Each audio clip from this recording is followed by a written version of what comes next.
Welcome back to working thoughts. आज इस session में आरआरबी टेक्नीशियन में पूछे गए जो प्रीवियस ईयर क्वेश्चन है उसको डिस्कस करेंगे। तो पहला क्वेश्चन है कि दांतों में सड़न शुरू हो जाती है जब मुंह का जो है पीएच मान जो है किससे कम होता है।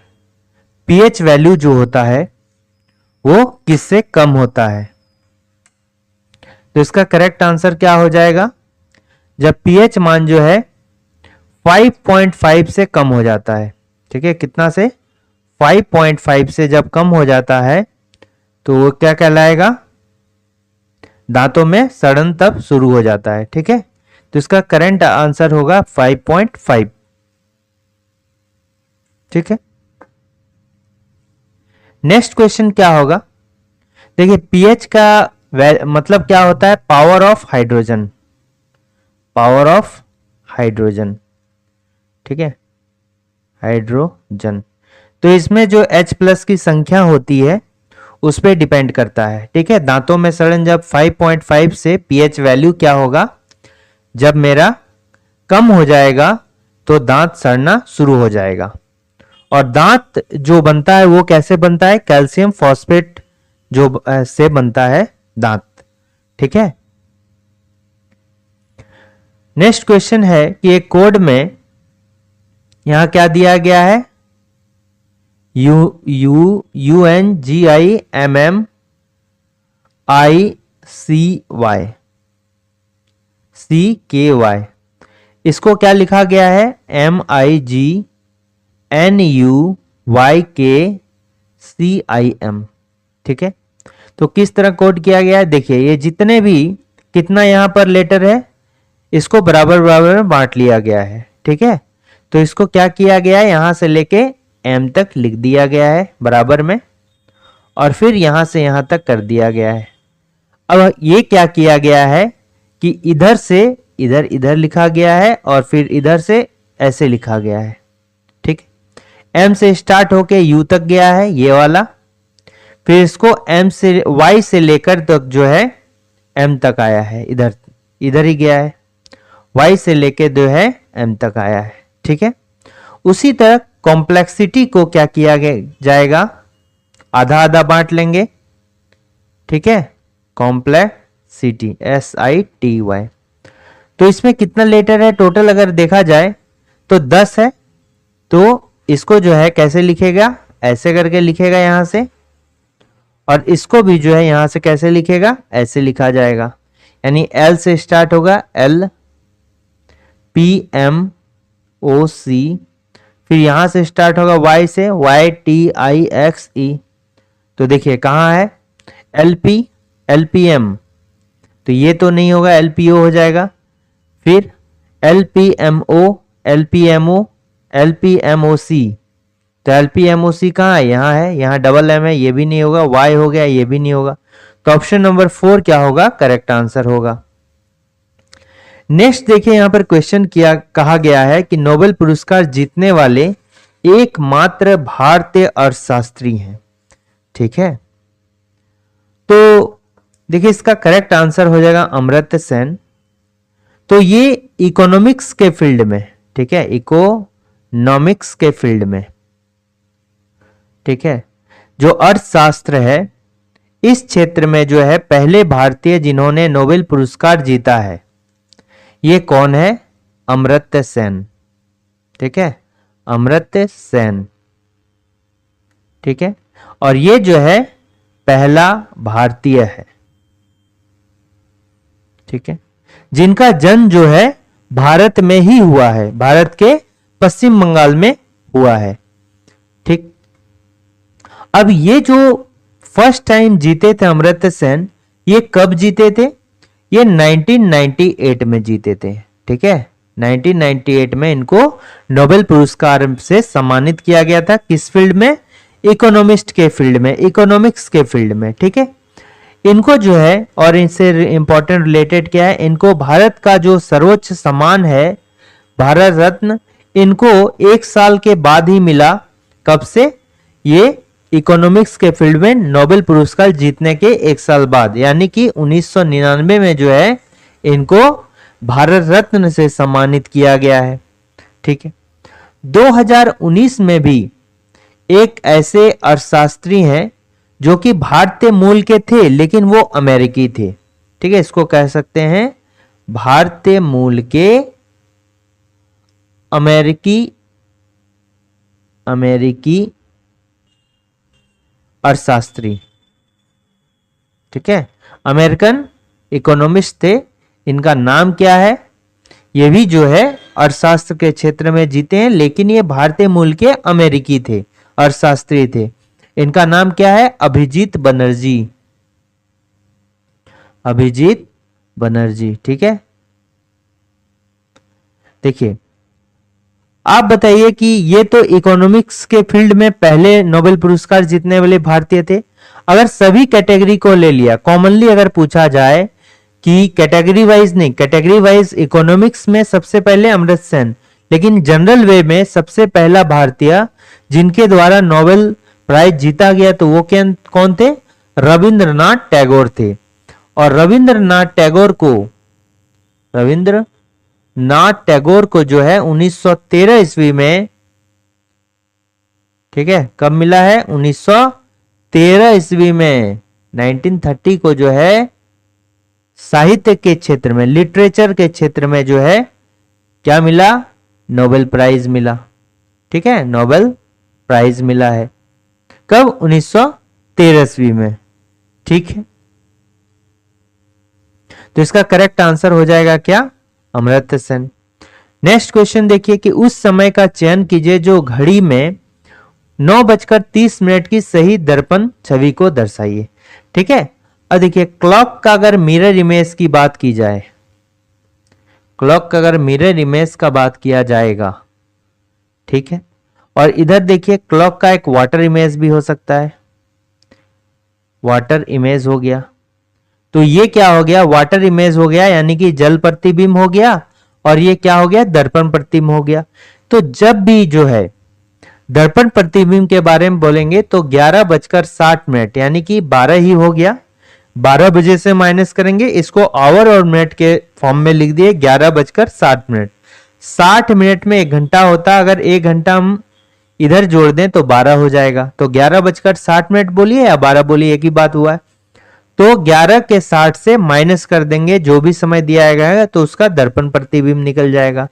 ठीक है, और अगर 11 से 1 के बीच में रहेगा, ठीक है, अगर 11 से 1 के बीच में, हम बोल सकते हैं कि, ठीक है, 11 से 1 के बीच में अगर रहेगा तो हम फिर किससे माइनस करेंगे? ठीक है,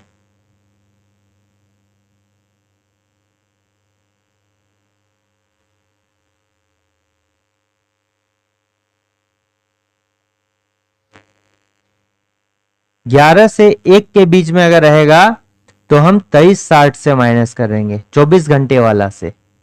ठीक है, 23:60 से माइनस कर देंगे। और क्लॉक वाटर इमेज में जल प्रतिबिंब में 18:60 से माइनस करेंगे। ठीक है, जो भी समय दिया रहेगा। तो यहां 9:30 है। ठीक है, 9 कितना है? 30 है। ये तो समय 11 और 1 के बीच में नहीं है, इसलिए 23:60 में नहीं करेंगे, हम क्या करेंगे? 11:60 में इसको माइनस करेंगे। तो 9:30 करते हैं माइनस, तो कितना हो गया? यहाँ 30 हो गया, यहाँ कितना हो गया? 2:30 जो होगा मेरा करेक्ट आंसर होगा, ऑप्शन नंबर सी होगा। ठीक, नेक्स्ट क्वेश्चन है कि इसको सॉल्व करना है, इसमें बोर्डमास का रूल लगाएंगे। ठीक है, तो देखिए 22 है, माइनस है, 1/4 है। तो ये पहले मध्यम कोष्ठ है, ब्रैकेट है, इसके बीच का काम करते हैं। तो इसके बीच का काम करेंगे तो पहले यहां देखिए -5 हो गया, फिर माइनस हो गया, फिर पहले भाग का काम होगा ना, तो भाग में क्या है? -48 है, और डिवाइड बाय जो है क्या है? -16 है। ठीक है, इसको इस तरह रहने दीजिए और मध्यम कोष्ठ जो है बंद कर दीजिए। ये माइनस माइनस कैंसिल हो गया, 16 तिया 48 हो गया। तो यहां कितना हो जाएगा? 22 माइनस 1/4। ठीक है, तो यहां पर -5 और -3 कितना हो जाएगा? -8 हो जाएगा। अब ये माइनस जो है, चूंकि यहाँ बाहर में क्या है, गुना है, तो यहां पर आ जाएगा 22, और ये माइनस बाहर आके हो जाएगा प्लस, और 1/4 गुना 8, तो 4 गुना 2, तो यहां कितना हो जाएगा, 22 + 2 हो जाएगा कितना, 24। ठीक है, तो इसका करेक्ट आंसर कितना हो जाएगा, 24। नेक्स्ट क्वेश्चन आते हैं कि दिए गए प्रश्न को ध्यानपूर्वक पढ़ें और बताएं कि इसका उत्तर देने के लिए निम्नलिखित कथनों में से कौन सा पर्याप्त है। ये रीजनिंग का क्वेश्चन है, और ये जो है कथन, ठीक है, एक जो है यहां पर हमको स्टेटमेंट दिया है, और कौन सा कथन इस स्टेटमेंट को बताने के लिए जरूरी है। तो यहां पर x, y और z की औसत मजदूरी पूछ रही है, एवरेज जो है पूछ रहा है। तो एवरेज के लिए हमको क्या चाहिए, उसका सम अगर निकल जाएगा तो एवरेज चाहिए। जैसे x + y + z 3 है, तो यहां 3 से डिवाइड देंगे तो हमको क्या निकल जाएगा, इसका एवरेज इनकम निकल जाएगा। ठीक है, तो आप देखिए पहला कथन क्या से निकल सकता है, चूंकि पहला कथन जो है ये क्या है, फर्स्ट वाले से क्या कह रहा है कि y का वेतन जो है x + z का आधा है।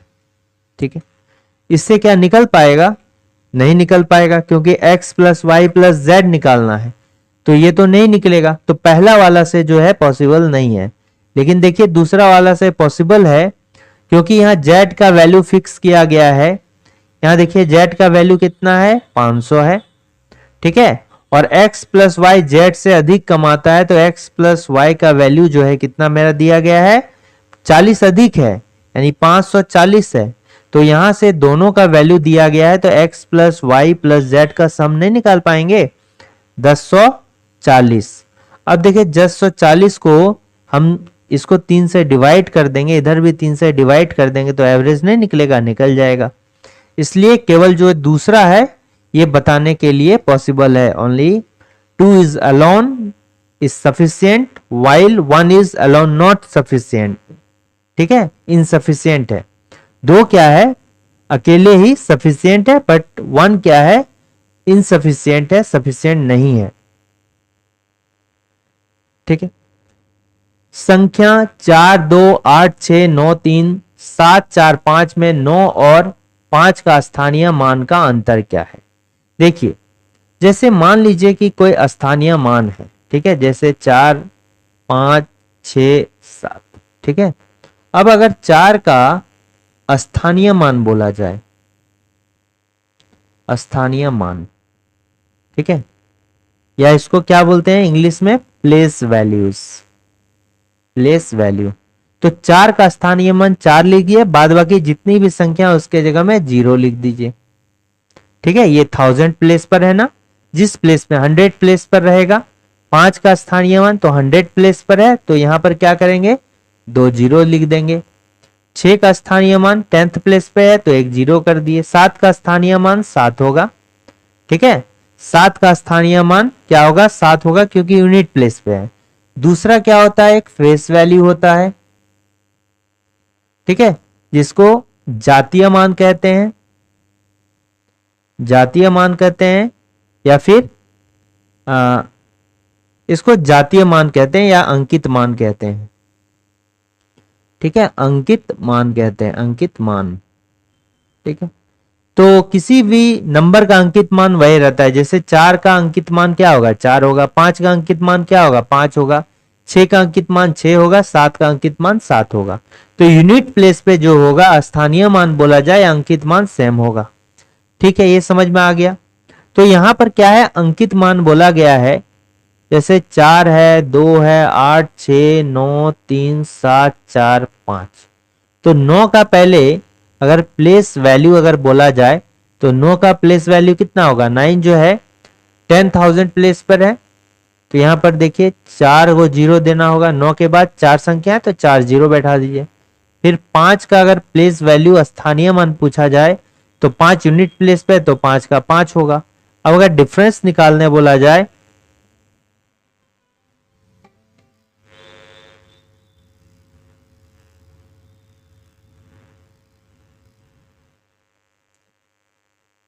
अगर डिफरेंस निकालने बोला जाए तो क्या हो जाएगा डिफरेंस, देखिए डिफरेंस बोला जाए तो क्या हो जाएगा डिफरेंस? 8,999 और 5। ठीक है, ये इसका क्या हो जाएगा? वैल्यू हो जाएगा। तो करेक्ट आंसर क्या? ऑप्शन नंबर बी होगा। ऊपर उठाए गए हथौड़े के पास क्या होता है? ठीक है, मान लीजिए किसी भी जो वस्तु जो है चलते फिरते रहे तो उसमें कौन सा एनर्जी होती है? Kinetic energy. ठीक है, मूवमेंट अगर होगा तो उसमें कौन सा होगा? काइनेटिक एनर्जी होगा। ठीक है, गतिज ऊर्जा होगा, गतिज ऊर्जा होगा।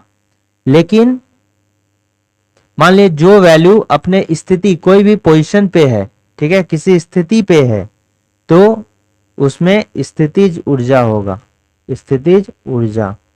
ठीक है, ठीक है, पोटेंशियल एनर्जी, एनर्जी होगा। और दोनों को जब सम कर देंगे, kinetic energy plus potential energy, तो दोनों मिलके क्या बन जाता है? मैकेनिकल एनर्जी बन जाता है, यांत्रिक ऊर्जा बन जाता है, यांत्रिक ऊर्जा। ठीक है, तो किसी भी वस्तु के पोजीशन के कारण, फिक्स पोजीशन के कारण जो उसमें ऊर्जा आती है उसको क्या बोलते हैं? ये बोलते हैं पोटेंशियल एनर्जी। ठीक है, तो हथौड़े के पास क्या है? तो उठा के इसको स्थिर रखा है, तो क्या होगा इसमें?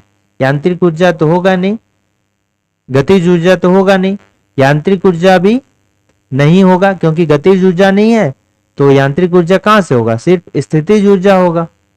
ठीक है, तो ये क्या होगा? ये है मास m के साथ चलती हुई वस्तु की गतिज ऊर्जा E का मूल्य क्या होगा यदि गति को v से बढ़ाकर 2v कर दिया गया है? ठीक है, देखिए अब मान लीजिए कि E क्या होता है? E हो जाएगा हाफ m v स्क्वायर। ठीक है, हाफ एम बी स्क्वायर। अब न्यू जो है, न्यू ई के क्या होगा? काइनेटिक एनर्जी क्या होगा? गतिज ऊर्जा क्या होगा? न्यू ई के। तो हाफ एम यहां 2v हो जाएगा v के जगह में, क्योंकि v से बढ़ाकर 2v कर दिया गया, स्क्वायर कर दिए। तो कितना होगा? हाफ एम 4v स्क्वायर हो गया। ठीक है, तो 4 को 4 लिखिए, इधर लिखिए हाफ एम v स्क्वायर, और ये हाफ एम बी स्क्वायर ई के बराबर है। तो देखिए न्यू ई जो आया ये 4 गुना हो गया ई के। तो क्या हो जाएगा? काइनेटिक एनर्जी यदि इसके वेलोसिटी को, ठीक है, v से बढ़ाकर जो है 2v कर देंगे तो क्या हो जाएगा? उसका गतिज ऊर्जा भी जो है बढ़ जाएगा। इसमें मास में कोई परिवर्तन नहीं होगा, लेकिन गतिज ऊर्जा में परिवर्तन हो जाएगा। ठीक है, चूंकि गतिज ऊर्जा जो है एक मास में डिपेंड करता है, उसका वेलोसिटी में डिपेंड करता है, गति में डिपेंड करता है। मास तो होता है कांस्टेंट। ठीक है, मास तो क्या होता है? कांस्टेंट होता है, यानी जो उसका द्रव्यमान होता है। तो इसमें कौन बच गया? एक वेलोसिटी बच गया। अगर वेलोसिटी को हम बढ़ाएंगे तो बढ़ जाएगा काइनेटिक एनर्जी, घटाएंगे वेलोसिटी तो काइनेटिक एनर्जी भी घट जाएगा। ठीक है, नेक्स्ट क्वेश्चन है कि निम्नलिखित में कौन सा एक अम्ल का गुण नहीं है? अगर अम्ल की बात करें हम, ठीक है, अम्ल की बात करेंगे तो अम्ल क्या होता है? स्वाद में क्या होता है? खट्टा होता है। और ये नीला लिटमस पेपर को, जो ब्लू है, उसको क्या कर देता है? रेड कर देता है। जो क्षार है, क्या है? क्षार है। ये क्षार जो है अम्ल के साथ अगर मिल गया तो क्या बनाता है? लवण बनाता है। लवण, इसके साथ ही जल भी बनता है। ठीक है, लवण बनाता है, अम्ल और क्षार मिलके लवण बनाता है। तो क्या होगा? और जो क्षार होता है वो लाल लिटमस पेपर को ब्लू करता है। ये कौन होता है? क्षार होता है। ठीक है, तो इसका करेक्ट आंसर क्या हो जाएगा? अम्ल का गुण नहीं है। तो अम्ल का गुण क्या है? अम्ल स्वाद में खट्टा होता है, अम्ल नीले लिटमस को परिवर्तित कर देता है, लाल में अम्ल क्षार के साथ मिलकर लवण बनाता है। लेकिन ये जो है ये इसका करेक्ट आंसर है, क्योंकि गुण नहीं है। तो गुण कौन सा नहीं है? स्वाद में कड़वा होता है। स्वाद में कैसा होता है? खट्टा होता है। ये देखिए, यदि दी गई आकृतियों में से प्रत्येक को केवल एक बार प्रयोग कर 3 समूह बन सकते हैं तो वह बन सकते हैं, ठीक है, तो वह समूह कौन सा होगा? आप देखिए यहां पर अगर देखिएगा तो देखिए 3, 6 और 9 एक टाइप का हो रहा है, क्योंकि त्रिभुज के अंदर देखिए एक त्रिभुज है, गोल के अंदर गोल है और ये चौखुट के अंदर चौखुट है।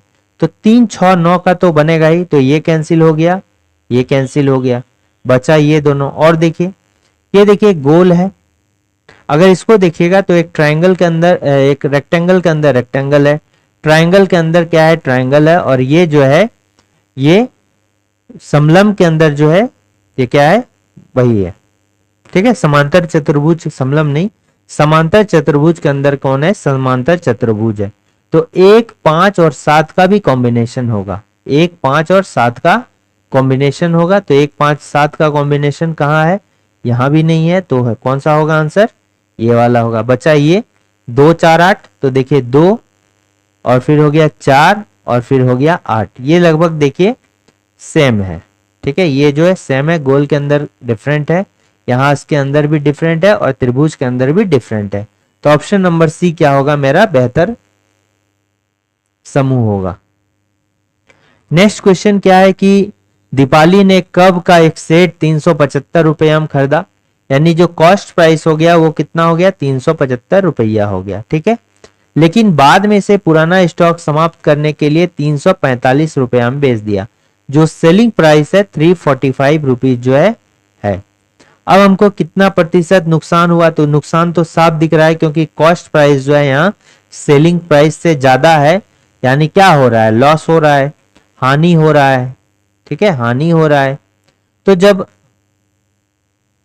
देखिए हानि हो रहा है ना, तो जब ये हानि हो रहा है तो कितना का हानि हो रहा है, तो डिफरेंस निकालिए, डिफरेंस कितना का है, 30 रुपया का है। और किस में हानि होगा, जब भी हानि हो रहा है कॉस्ट प्राइस में होगा। ठीक है, क्रय मूल्य पर होगा, तो कॉस्ट प्राइस कितना है, 375 है। अब इसको सॉल्व करने पर ये डायरेक्ट 100, तो आप इस तरह से भी कर सकते हैं 3 से ही। तो ये कितना होगा, 10 हो गया, 125 हो गया। अब डायरेक्ट 25 चौका 100, 25 पंचे 125, 5 दूना 10, तो ये कितना होगा, 8% जो होगा इसका हानि होगा। ठीक है, 8% जो होगा हानि होगा। ठीक देखिए इसको अगर एलिमिनेट करना चाहे तो कर सकते हैं, जैसे यहां पर 30/375 है। ठीक है, आप मान लीजिए इसको 10% लीजिएगा तो कितना होगा, 37 होगा। 10% जो होगा 37 है, और यहां पर कितना है, 30 ही है। तो यानी ये जो वैल्यू है 30 है, 10% का वैल्यू कितना हो जाता है, 37.5 हो जाता है। ठीक है, 10% का जो वैल्यू होगा वो 37.5 होगा, लेकिन ये 30% है, यानी कि 30 तो इससे भी कम होगा ना, यानी कि 30 जो वैल्यू होगा ये 10 से भी क्या होगा, कम होगा। ठीक है, 10 से जो है ये क्या होगा, कम होना चाहिए वैल्यू। ठीक है, ये इसलिए एलिमिनेशन मेथड में लगाएंगे तो 16 और 14 तो होगा ही नहीं, 7 होगा या फिर 8 होगा। अगर इस तरह का ऑप्शन रहता तो हम इससे भी बना सकते हैं डायरेक्ट एलिमिनेट करके, लेकिन ये 8 और 7 है, इसलिए हमको चेक करना पड़ेगा। ठीक है, नेक्स्ट क्वेश्चन दिया गया है कि दी गई युक्ति पर विचार करें और तय करें कि दी हुई पूर्व धारणाओं में से कौन सा अंतर्निहित है। तो पहला है कि शहर में पानी की कमी के कारण प्राधिकरण ने सभी नागरिकों को अपनी पानी की खपत को 25% कम करने के लिए कहा गया है।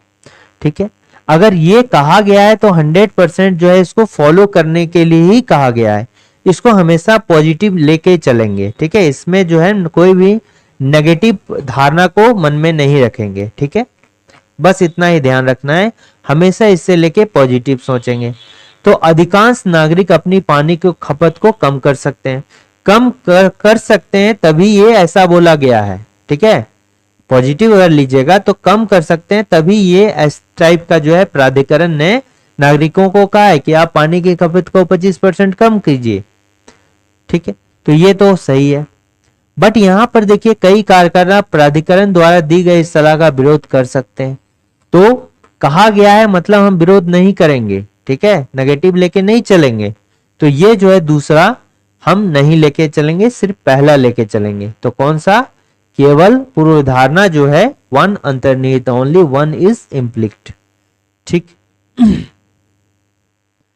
नेक्स्ट है कि एम कक्षा में शामिल हो सकने वाले इलेक्ट्रॉनों की अधिकतम संख्या कितनी है। मान लीजिए कोई क्या है, एटम है। ठीक है, एटम है, परमाणु है। तो परमाणु जो है ये जो है इलेक्ट्रॉन में भी टूटते हैं, प्रोटॉन न्यूट्रॉन में भी टूटते हैं। परमाणु का जो है इलेक्ट्रॉन प्रोटॉन और न्यूट्रॉन में टूटते हैं। तो अगर हम किसी एटम की बात करेंगे तो एटम में जो सेल होता है वो कैसे होता है। मान लिया इस तरह करके हो गया, सेल बोलिए या ऑर्बिट बोलिए। ठीक है, मान लीजिए ये है। ठीक है, ये सेल है इसका। ये क्या है, ये मान लीजिए ये के हो गया, एल हो गया, एम हो गया, एन हो गया। ठीक है, के एल एम एन। तो के में जो है इसमें जो सेल की संख्या है वो कितनी है, इसको क्या हम बोल सकते हैं, एनर्जी एक टाइप से बोल सकते हैं। क्या बोल सकते हैं, एनर्जी बोल सकते हैं। जो नंबर है इलेक्ट्रॉन का वो क्या है। मान लिया के में कितना लेके चलेंगे, यहां पर जो है एन की वैल्यू कितनी होगी, 1 होगी। ठीक है, एनर्जी लेवल आप इसको मान के चलिए, एनर्जी लेवल। तो एन का वैल्यू के संख्या में कितना लेना है, 1 लेना है। ठीक है, फिर एल में कितना लेना है, एन का वैल्यू 2 लेना है। और एम में जो है एन का वैल्यू कितना लेना है, 3 लेना है। और एन सेल में जो है एन का वैल्यू कितना लेना है, 4 लेना है। ठीक, ये एनर्जी लेवल एन दर्शाता है, क्या चीज, एनर्जी लेवल को दर्शाता है। ठीक है, एन के पास के पास एक एनर्जी लेवल है, फिर एनर्जी लेवल ये इंक्रीज कर रहा है, के से एन की तरफ एनर्जी लेवल क्या कर रहा है, इंक्रीज कर रहा है।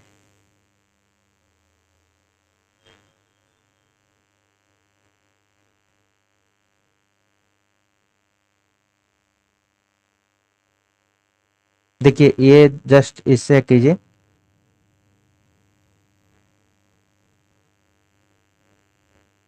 देखिए हाँ, इसको के दीजिए, इसको एल दीजिए, इसको एम दीजिए, इसको जो है एन दीजिए। ठीक है, तो अब जो है मैक्सिमम नंबर ऑफ इलेक्ट्रॉन्स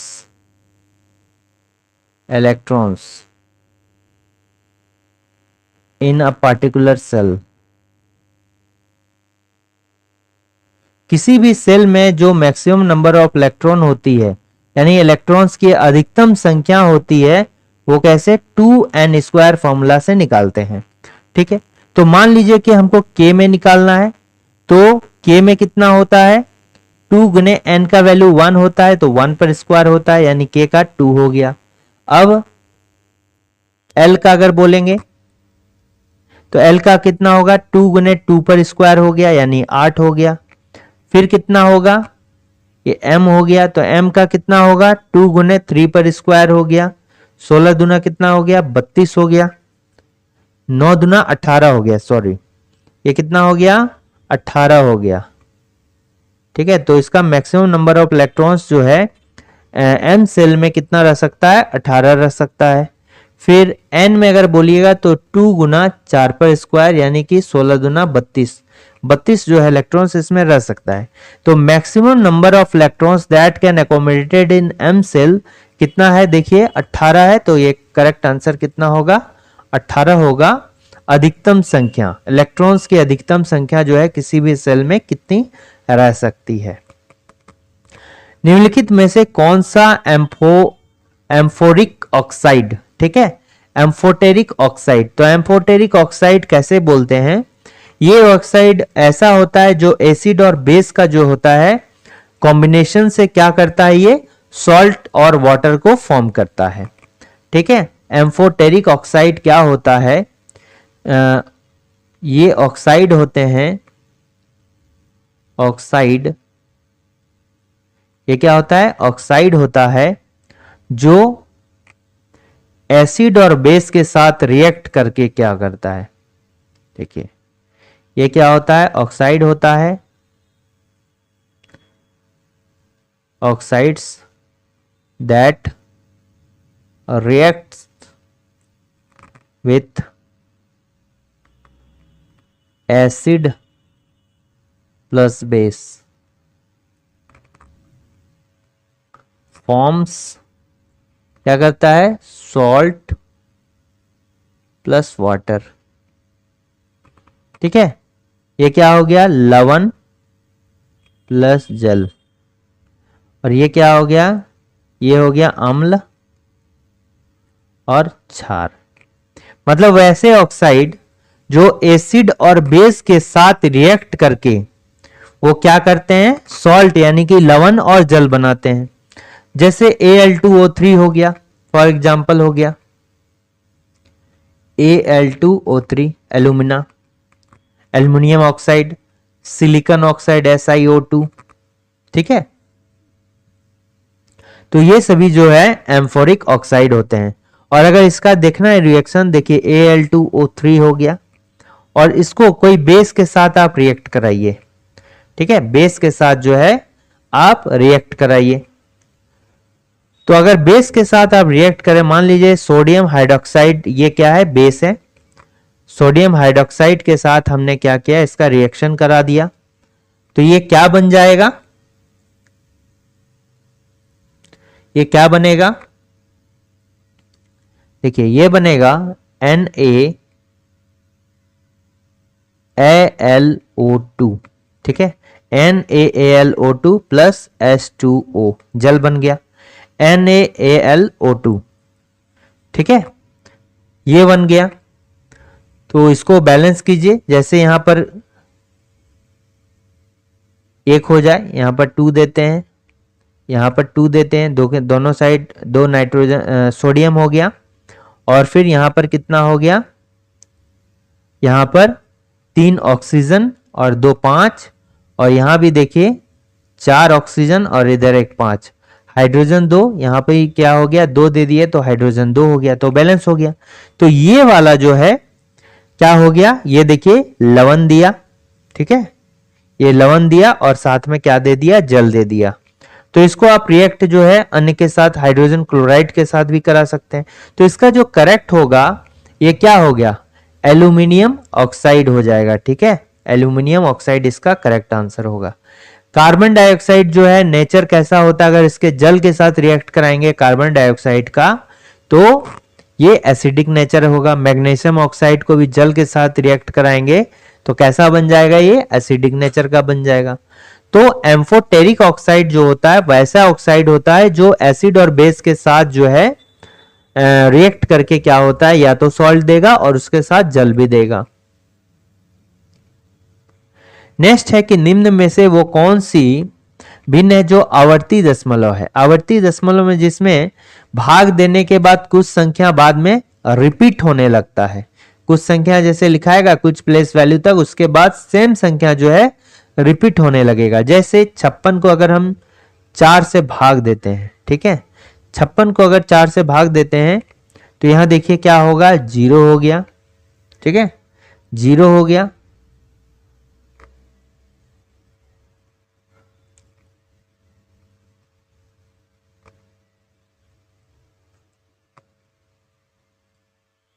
देखिए 56 है, नहीं खाया, फिर क्या देंगे, पॉइंट दिए। देखिए 1 मिनट,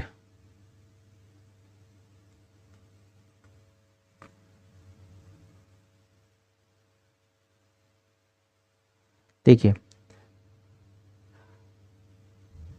हाँ 56 है, 4/56, ये तो 2 से कट रहा है, 2 दूनी 4, 28 हो गया। 14 चौका 56 भी हो सकता है। ठीक है, तो 1/14 हो गया।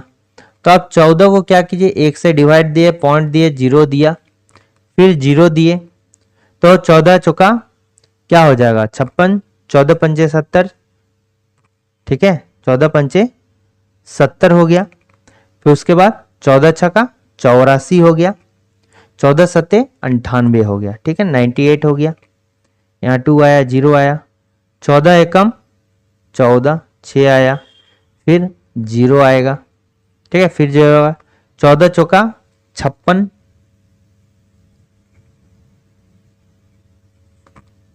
ठीक है, 14 चौका 56, फिर 4 आया, फिर 0 आया, 14 दूना 28, 14 तिया 42, 28, तो कितना आया, 2 आया, फिर 14 में कम 14, फिर 6 आया, फिर देखिए यहां से क्या हो जाएगा, रिपीट होने लगेगा, फिर 0 दिए, 60 के बाद देखिए यहां से फिर 14 चौका 56, फिर 4 आया, 0 आया, यानी यहां के बाद जो होता है क्या होने लगा, रिपीट होने लगा, ठीक है, यहां के बाद जो है क्या होगा, रिपीट होने लगा,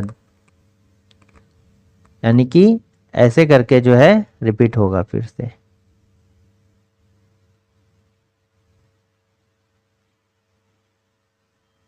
ठीक है, यहां के बाद जो है रिपीट होने लगा, यानी ये जो है रैकरिंग हो गया। ठीक है, तो इस टाइप का रैकरिंग किसमें नहीं होगा, इस टाइप का रैकरिंग जो है किसमें नहीं होगा।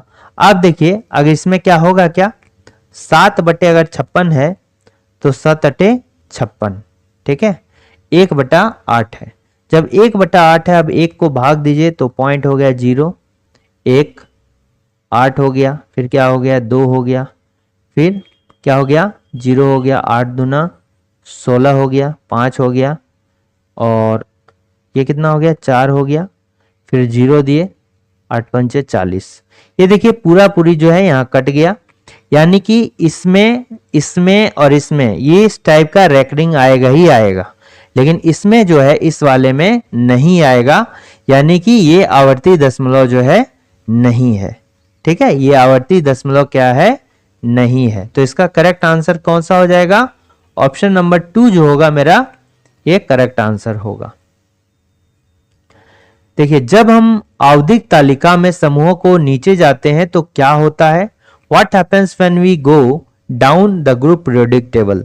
ठीक है, अगर हम आधुनिक आवर्त सारणी की बात करें, modern periodic table, modern periodic table, ठीक है, यानी कि आधुनिक आवर्त सारणी, आधुनिक आवर्त सारणी। अगर हम आधुनिक आवर्त सारणी की बात करेंगे तो जैसे ही हम जो है किसी ग्रुप में ऊपर से नीचे जाएंगे, अप टू डाउन जाएंगे, यानी ऊपर से नीचे जाएंगे, तो मेरा क्या होगा, परमाणु संख्या बढ़ेगा, परमाणु संख्या जो होगा वो क्या होगा, बढ़ेगा। जब परमाणु संख्या बढ़ेगा तो जो साइज है, ठीक है, जो सेल की संख्या है, सेल की संख्या जो है वो बढ़ेगी, सेल की संख्या क्या है, बढ़ेगी, यानी जो परमाणु का आकार होता है किसी का वो भी क्या होगा, बढ़ेगा। जैसे मान लीजिए कि ग्रुप 1 में अगर देखते हैं, ग्रुप जो है 1 में देखते हैं क्या रहता है, हे ली ना कर रब से फरियाद, हे लीना कर रब से फरियाद। तो मान लेते हैं अगर लिथियम को लेते हैं तो लिथियम का परमाणु संख्या कितनी होती है, 3 होती है, और इसका कितना होता है, 11 होता है। ठीक है, तो अगर 3 को हम तोड़ेंगे, ठीक है, तो अगर हम 3 को तोड़ते हैं, ये परमाणु संख्या कितना हो गया, तो कैसे हमने पीछे में देखा था, के एल एम एन में तोड़ते हैं तो के में मैक्सिमम कितना रह सकता है, 2 रह सकता है, तो ये हो गया। फिर क्या होगा उसके बाद, एल में कितना रहेगा, तब 1 ही रहेगा, और के में अगर तोड़ेंगे परमाणु संख्या बढ़ गया तो के में कितना होगा, 2 होगा, और 2 के बाद फिर क्या होगा, एल के बाद, एल में मैक्सिमम कितना रह सकता है, एल में मैक्सिमम कितना रह सकता है, 2n², 2 इंटू 2, 2 इंटू, देखिए एल में n का वैल्यू 2 लेते हैं ना, तो मैक्सिमम कितना होगा, 2 इंटू 2 पर स्क्वायर, 8 रह सकता है, तो एल में कितना होगा, 8 होगा, अभी 8 + 2 क्या हो गया, 10 हो गया, यानी 1 बचा है, तो 1 किस में रहेगा, एम में मैक्सिमम 18 रह सकता है, लेकिन 1 है तो 1 ही यहाँ बाकी है, तो 1 रहेगा। ये देखिए सेल की यहाँ संख्या बढ़ गई ना, तो लिथियम में परमाणु संख्या कितना था, 3 था, तो यहां पर देखिए क्या है, सेल की संख्या 2 है। जब सोडियम हम लोग ग्रुप से आगे बढ़े, लिथियम के बाद उस ग्रुप में आगे बढ़े, सोडियम की परमाणु संख्या कितनी थी, 11 थी। तो 11 थी, तो यहां पर देखिए 2 है के में, फिर देखिए एल में 8 है और एम में 1 है। तो यहां देखिए ऊपर में 2 ही सेल था और नीचे में 3 सेल हो गया, तो सेल की भी संख्या इंक्रीज हो गई ना। तो परमाणु संख्या अगर किसी एटम का बढ़ेगा तो उसके साथ ही उसमें सेल की भी संख्या जो है बढ़ जाएगी, ठीक है, एक पर्टिकुलर ग्रुप में। तो इसमें करेक्ट आंसर क्या होगा, जब हम नीचे जाते हैं तो परमाणु संख्या इंक्रीज होता है, और परमाणु संख्या इंक्रीज होता है इसलिए the number of cells increases, cell की संख्या जो है बढ़ जाती है, और परमाणविक आकार भी जो है बढ़ जाता है। अगर ये रहता है कि परमाणविक आकार बढ़ जाता है तो ये भी क्या होता, करेक्ट होता। उत्तक क्या होता है, ठीक है, उत्तक क्या होता है, कोशिकाओं के समूह को हम लोग क्या बोलते हैं, उत्तक बोलते हैं। व्हाट इज टिश्यू क्या है, cell, group of cells, group of cells को क्या बोलते हैं, यानी कोशिकाओं का समूह।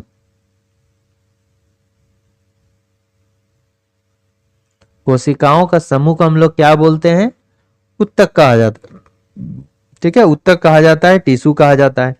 तो टिश्यू जो होता है, हो सकता है कि देखने में अलग हो, लेकिन उसकी उत्पत्ति जो होती है सिमिलर तरीके से होते हैं, समान तरीके से, और कार्य भी क्या होता है, समान होता है। तो इसका correct answer option number A होगा, cells which are similar in origin, form and function, ठीक है, मूल रूप से दिखने में, कार्य करने में क्या होते हैं, समान होते हैं।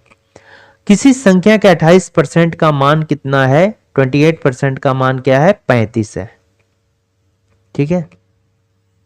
तो उसमें नंबर क्या निकालना है, कौन सा नंबर, 28%, किसी संख्या का 28% का मान 35 है, तो 100% निकालने से हम क्या करेंगे, उसका पूरा मान निकाल सकते हैं। तो 28% का वैल्यू 35, तो देखिए 7 से कटाइए, 7 चौक 28, 7 बचे 35। अब देखिए यहां पर कटाएंगे तो कितना होगा, 4 से ये 25 हो गया, यानी कि यहाँ कितना बच गया, ये 5 हो गया, इधर क्रॉस मल्टीप्लिकेशन करके ये 25 जाएगा, तो कितना हो गया, 125 हो गया, ठीक है, ये हो गया। तो इसका वैल्यू कितना होगा, 125 होगा। नेक्स्ट है कि दिए गए प्रश्न पर विचार करें और निर्णय लें कि प्रश्न का उत्तर सही देने के लिए निम्न में से कौन सा कथन पर्याप्त है। तो स्वाति जो है नमिता से कैसे संबंधित है, यह ब्लड रिलेशन का क्वेश्चन है, ठीक है, ब्लड रिलेशन, रक्त संबंध का। तो स्वाति और नमिता में क्या संबंध है, स्वाति का पति नमिता की मां का इकलौता पुत्र है। तो नमिता का मां का इकलौता पुत्र मतलब नमिता का इकलौता, ये जो है क्या हो गया, भाई हो गया। ये जो है नमिता की मां का इकलौता पुत्र नमिता का भाई हो गया, और ये जो नमिता का भाई है स्वाति का पति है, ठीक है। जो नमिता का जो है ब्रदर है वो क्या है, स्वाति का पति है। तो स्वाति क्या हो गया, इसका ननद हो गया। जो ये है स्वाति की, ये कौन हो गई, भाभी हो गई। स्वाति का ये नमिता कौन हो गई, ननद हो गई, और ये कौन हो गया, नमिता का भाभी हो गया। तो रिलेशन तो पता चल ही रहा है, तो इससे भी पता चल रहा है। नेक्स्ट ये सफिशियंट है। दूसरा देखते हैं, स्वाति का भाई और नमिता का पति चचेरे भाई और ममेरे भाई हैं। तो जब आपस में भाई चचेरा और ममेरा का है तो नमिता और स्वाति में भी तो रिलेशन होगा ही। तो हम कह सकते हैं कि स्वाति नमिता से क्या संबंध है, ये दोनों अपने आप में, एक साथ नहीं, दोनों अलग अलग हम चाहें तो कर सकते हैं, रिलेशन निकाल सकते हैं, यानी दोनों क्या है, सफिशियंट है, ठीक है। यहां पर ऑप्शन नहीं दिया गया है, इसलिए यहां पर क्या करेंगे कि आइदर 1 और 2, either 1 or 2 is sufficient to answer this question, to answer this question, ठीक है। यानी कि या 1 या 2 दोनों क्या है, पर्याप्त है, ठीक है। नेक्स्ट क्वेश्चन आते हैं। अब इसमें देखिए क्वेश्चन मार्क के जगह में क्या होगा ये फाइंड आउट करना है। ये थोड़ा सा देखिए आपको उलझन लगेगा, लेकिन इसमें कॉमन आपको ढूंढना है, ठीक है। कॉमन देखिए इस तीनों फोटो में देखिएगा तो ये कॉमन है, यहाँ भी देखिए ये कॉमन है, इसके साथ ही ये कॉमन है, और यहाँ पर जो है इसके साथ ही एक सर्कल जो है ये भी कॉमन है सभी में।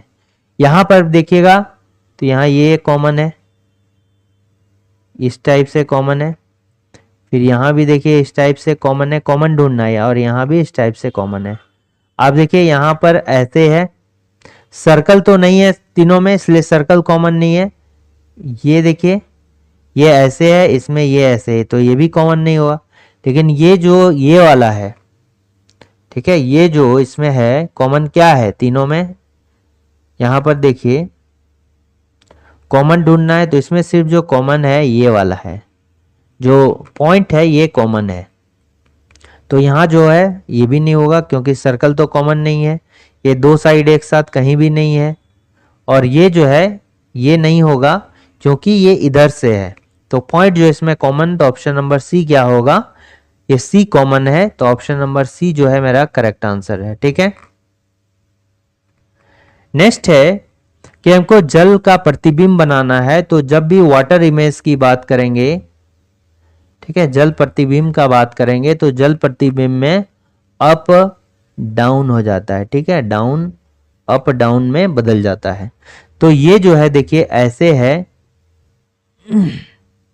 ये कैसे है, ऐसे है, तो इसको उल्टा हो जाएगा, यानी ये नीचे डाउन है तो ये जो है ऐसे होगा और फिर ऐसे हो जाएगा, ठीक है।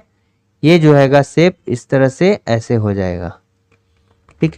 तो इस तरह से ऐसा शेप किस में है, देखिए ये तो सिमिलर है तो ये नहीं होगा, ये वाला देखिए ये भी हो सकता है, ये होगा क्या,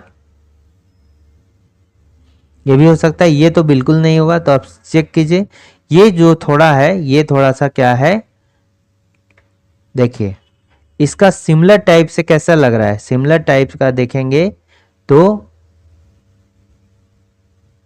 यही वाला होगा, ठीक है, ये क्या होगा, यही वाला होगा, ये जस्ट जो है पलट जाएगा, ठीक है, ये क्या होगा, जस्ट पलट जाएगा। तो ऑप्शन नंबर बी क्या होगा, करेक्ट आंसर होगा। ये देखिए ये ऐसे है और ये ऐसे है, ये इसको भी चेंज भी कर दिया गया है, ठीक है, ये लेफ्ट साइड में है ना, ये गड्ढा जो है लेफ्ट साइड में है, तो इसमें क्या होगा, ये जो है ऊपर साइड होगा, थोड़ा इसको ध्यान से अगर बनाइएगा तो बन जाएगा।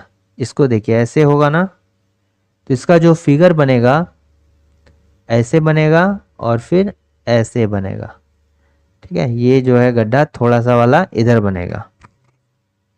तो देखिए अब यहां पर यही वाला है ना, तो ऑप्शन नंबर बी क्या होगा, करेक्ट होगा। नेक्स्ट है कि प्रारंभिक भारतीय दार्शनिक के अनुसार प्रत्येक वस्तु मूल तत्वों से बनी है। इंडियन फिलोसफर के अकॉर्डिंग जो है 5 जो है तत्वों का बना रहता है, 5 एलिमेंट्स,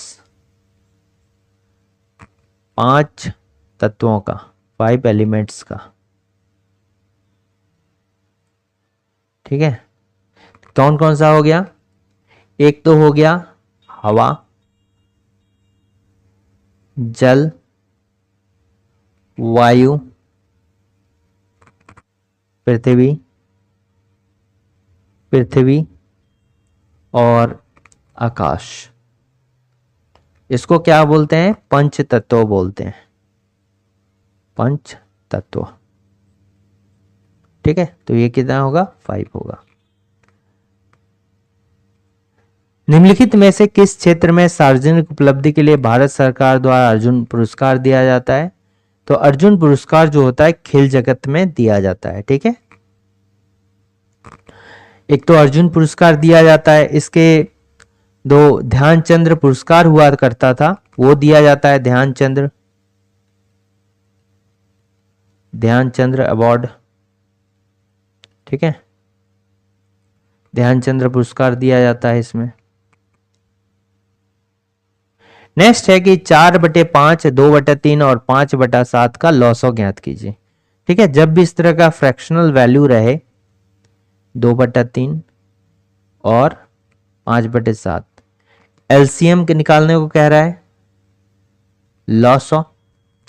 तो हम क्या करेंगे, जैसे लॉसो निकालने बोलेगा तो ऊपर वाला का अंश का हम लॉसो ले लेंगे और नीचे वाला का क्या ले लेंगे, मौसो ले लेंगे। ठीक है, एलसीएम ऑफ 4, 2, 5, ठीक है, डिवाइड बाय एचसीएफ ऑफ, ठीक है, 5, 3, 7। लॉसो किसका हो गया और मौसो किसका हो गया, महत्तम समवर्तक 4, 2, 5 का, और ये कितना होगा 5, 3, 7 का। इसमें देखिए मौसो मतलब कॉमन, 5, 3, 7 में कुछ कॉमन नहीं है, कॉमन क्या होगा, 1 होगा, कॉमन नहीं है तो। और 4, 2, 4 और 2 का एलसीएम क्या होगा, 4 होगा, और 5 तो ऑड है, कॉमन तो कुछ भी नहीं होगा, तो 5 चौका 20, और ये हो गया डिवाइड बाय नीचे 1 हो गया, तो इसका वैल्यू कितना हो जाता है, 20 हो जाएगा। तो option number 3 is the correct answer. तो ये 25 जो है आरआरबी टेक्नीशियन में पूछे गए मिक्स्ड क्वेश्चन है। आगे का क्वेश्चन हम नेक्स्ट स्लाइड में डिस्कस करेंगे। Thanks for watching working thoughts. अगर वीडियो अच्छा लगा तो लाइक, शेयर और सब्सक्राइब करना ना भूलें।